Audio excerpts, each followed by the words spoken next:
Have you ever stopped and asked yourself, am I truly making my own choices, or are my actions the result of forces beyond my control? This question has puzzled philosophers, scientists, spiritual teachers, and even ordinary people like you and me for thousands of years. Do we have free will, or is everything, our thoughts, desires, decisions, already shaped by our genetics, upbringing, environment, and fate? In today's video, we're going to go extremely deep. I'll be sharing personal stories, modern examples, timeless ancient wisdom, and 10 powerful strategies to apply in your own life, whether or not free will truly exist. By the end, you'll not only understand this question more clearly, but you'll know how to take back control of your mind and your life. The big question, what is free will? Let's start simple. Free will means I have the ability to make choices. My decisions are not entirely controlled by fate, biology, or environment. I'm responsible for my actions. But is that really true? When I sit and reflect, I often wonder, did I freely choose my career path, my beliefs, my habits, or did my upbringing, experiences, and even my DNA play a far greater role than I realize? For example, I was born into a certain family in a particular country with specific cultural values. My parents shaped my early thinking. My teachers influenced my perspective. My brain chemistry affected my emotions. My childhood experiences built my fears and ambitions. By the time I was a teenager, so much of who I am had already been programmed without my permission. The classic debate. Throughout history, brilliant minds have debated this. The determinists say everything is cause and effect. Your choices are the sum total of prior causes. The libertarians, in philosophy, not politics, say we have true agency. We can override external influences. The compatibilists say both are true. We have freedom, but it operates within boundaries set by our biology and environment. But what does this mean practically for people like you and me trying to live better lives? My personal struggle with this question, I'll be honest, there was a time when this question deeply troubled me. I used to think, if I don't truly have free will, then what's the point of discipline, of personal development, of anything? But eventually, I realized something profound. Whether or not free will exist fully, I must live as if I have it, because my quality of life depends on how I exercise my choices. Let's look at real-world examples that show how limited our freedom can be. Childhood trauma. Many people who suffer abuse or neglect as children carry emotional wounds into adulthood. These wounds unconsciously shape their decisions, fears, relationships, and self-esteem. Addiction. When someone becomes addicted, their brain wiring changes. Their ability to freely choose not to indulge is biologically compromised. Marketing and manipulation companies spend billions learning how to hijack our desires, making us crave foods, clothes, technology we might not have wanted otherwise. Social conditioning. The society we grow up in dictates what's considered normal, successful, or desirable. For years, I chased material goals because I believed that's what success meant, not realizing how much that belief was programmed into me. Let me share with a classic story, the elephant and the rope. In India, baby elephants are tied to a small rope. As babies, they try to escape but fail. Eventually, they stop trying. When they grow up, now strong enough to break the rope, they remain tied, fully capable of breaking free but mentally conditioned to believe they cannot. In many ways, we are like that elephant.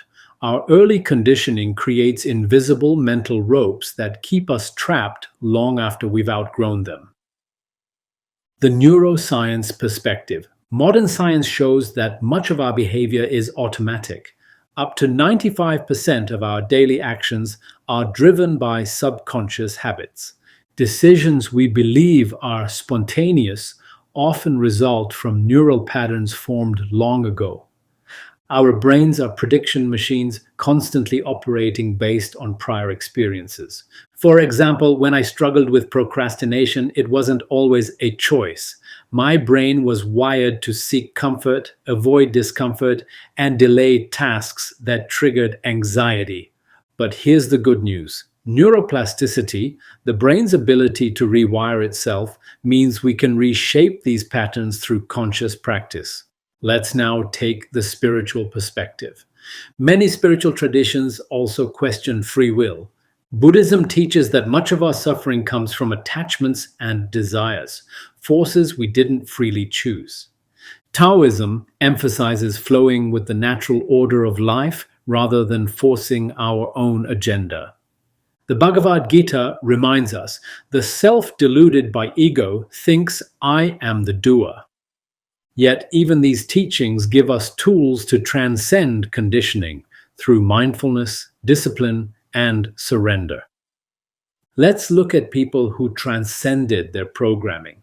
Viktor Frankl, survivor of Nazi concentration camps, Frankl wrote, "Man's Search for Meaning." Despite unimaginable suffering, he realized everything can be taken from a man except one thing, the last of the human freedoms, to choose one's attitude in any given set of circumstances. David Goggins, abused as a child, overweight, and lost.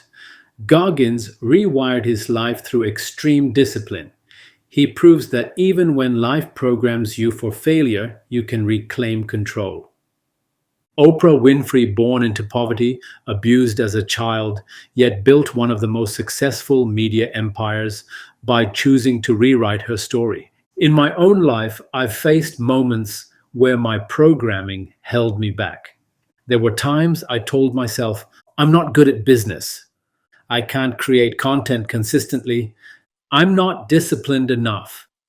But once I realized these were stories, not truths, I began consciously reprogramming my mind. I studied mindset daily.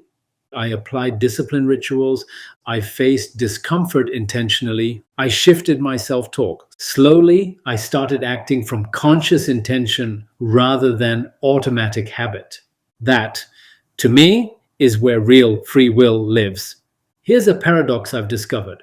Much of who we are is programmed, yet the awareness of that programming gives us the power to change it.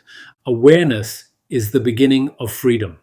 The more conscious I become of my automatic behaviors, the more I can intervene. Free will may not be total, but it exists in the space between stimulus and response. The gap, Viktor Frankl's powerful insight. Frankl said, between stimulus and response, there is a space. In that space is our power to choose our response. In our response lies our growth and our freedom. That tiny gap is where free will lives. A trigger happens. My old programming wants to react, but if I pause, breathe, and observe, I can choose a different response.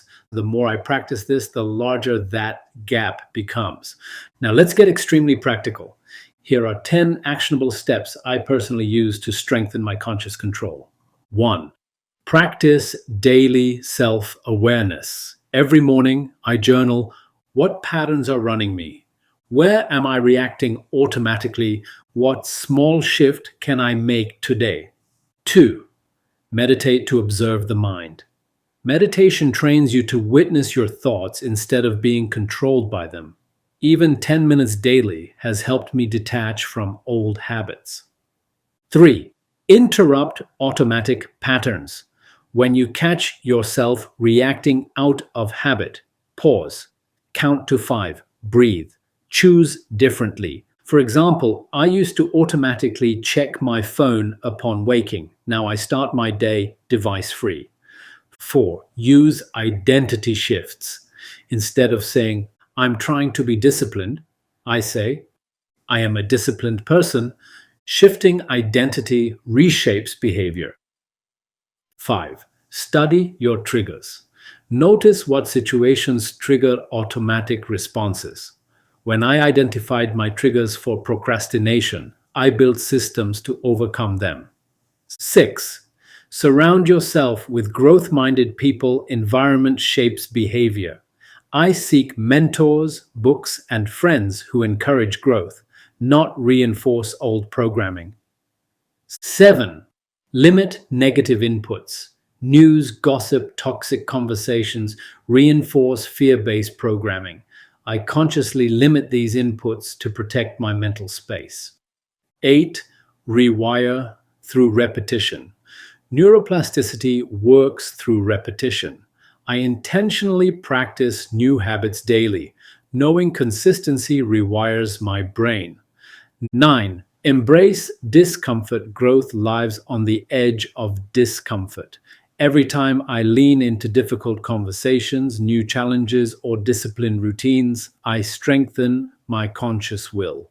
10. Surrender what you can't control.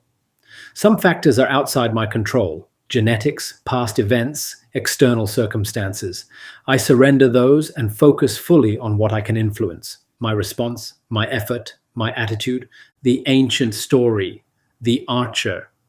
In ancient Zen philosophy, there's a story of an archer. The master teaches your only responsibility is to aim with full focus. The moment the arrow leaves the bow, its path is no longer yours to control. Wind, distance, and other factors take over.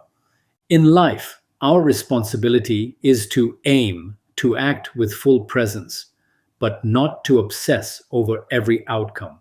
That aiming, done consciously, is where free will resides. Final thought: the deepest form of freedom. Ultimately, whether or not we have complete free will is less important than this truth. The deepest form of freedom is inner mastery. The ability to observe your mind, the power to interrupt old patterns, the courage to choose growth over comfort, the discipline to align with your highest self daily. That is the kind of freedom I strive for every single day. So let's recap.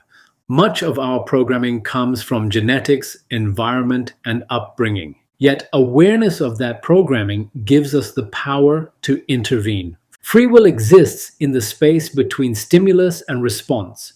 Through daily practice, awareness, discipline, identity shifts, and surrender, we expand that space. True freedom isn't the absence of limits, it's the ability to rise above them. I may not control everything in my life, but I choose to master my mind. And that, my friends, is the ultimate form of free will. If this video opened your eyes to new perspectives, drop a comment below. I choose conscious freedom. Don't forget to like, subscribe, and share this message with someone who may feel trapped by their programming. Stay disciplined, stay aware, and remember, your mind can be your prison or your greatest tool for freedom. The choice, even if small, is always yours.